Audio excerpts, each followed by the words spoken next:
What is popping? Your girl is back with another video, and today I'm going to be showing you how to do bottom lashes, and all we're going to be using is these leftover lashes I have. These are medium and they're ultra black. They do come in smaller sizes and not as full, so it won't give you such a dramatic effect.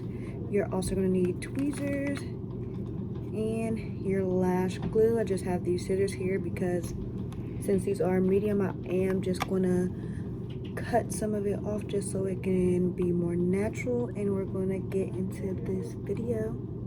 Alright, so I actually ended up trying it, didn't like it, so I did cut them up like this, just as a little bit smaller. That's my glue, so that is leaking.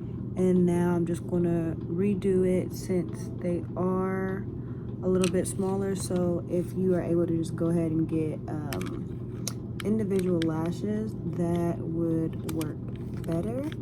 And now I'm just gonna test this out with you guys.